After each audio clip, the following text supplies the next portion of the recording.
onion, tomato. I know I have tomato.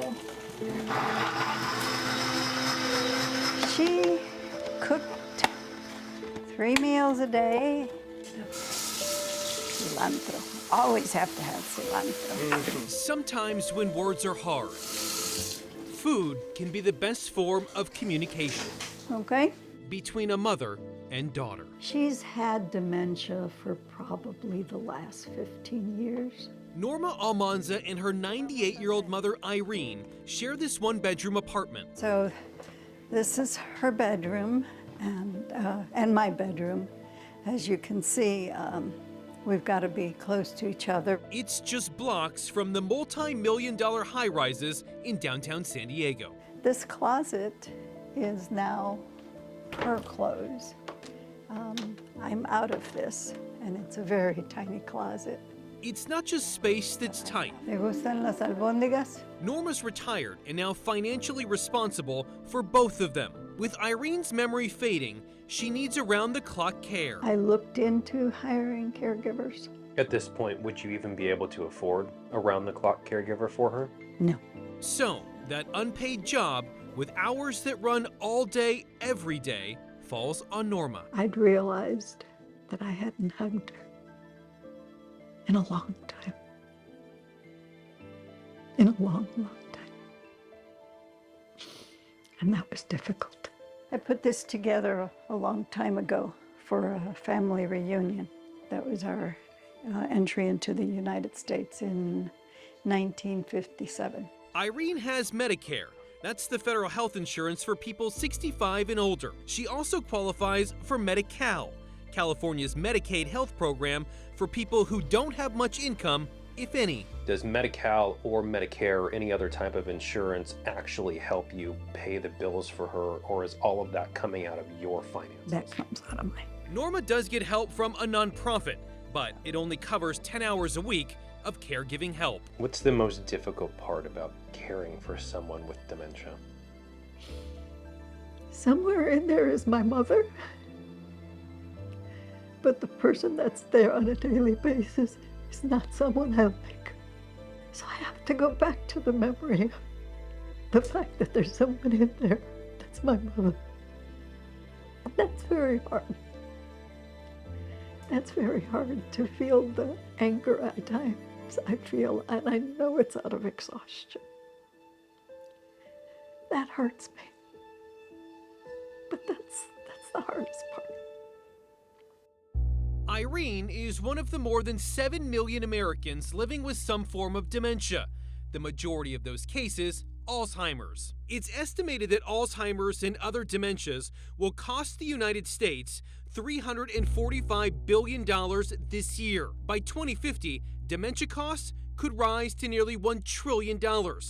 That's about the entire economy of Mexico. A financial blow that will impact generations of families. For most people, it's an enormous financial impact that they struggle to find solutions to. Julie Zizimopoulos is a professor in the Sol Price School of Public Policy at the University of Southern California. She's the expert when it comes to economic costs of dementia and its impacts. In general, Medicare will not pay for 24 hours of just care that is needed by persons living with dementia.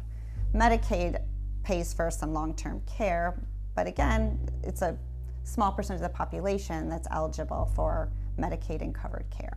Zizimopoulos says a lot of families fall into a patchwork of systems across the country that in many cases provides little, if any, help for people living with dementia and Alzheimer's. Due to the financial impacts of this, do you think the system to take care of people is broken?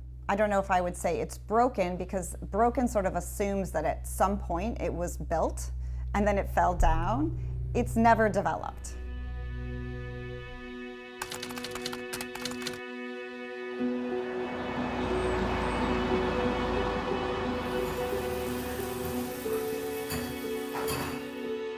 Well, he fell down and broke his neck in February.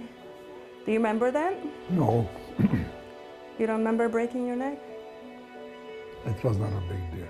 Vicky, her brother Andrew, and their father Gabor, who's living with dementia, are one of those families that fell through the cracks. I'm looking for anything and everything. to try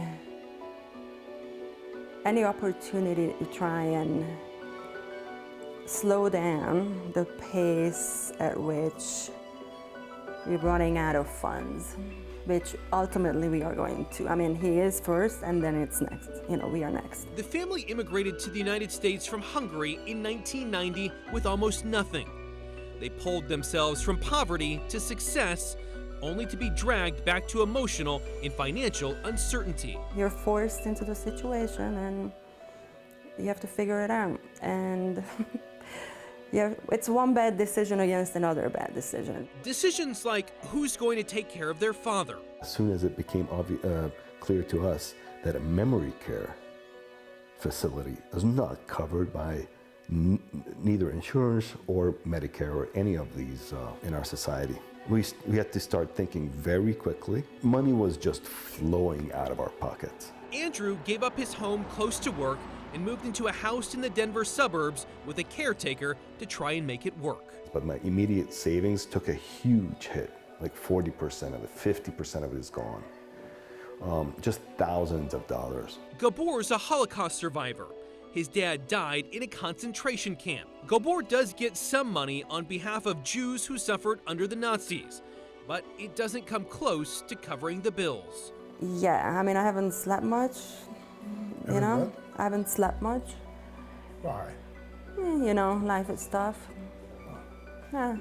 See, and these kind of things make it even harder because, you know, like, I can't explain it.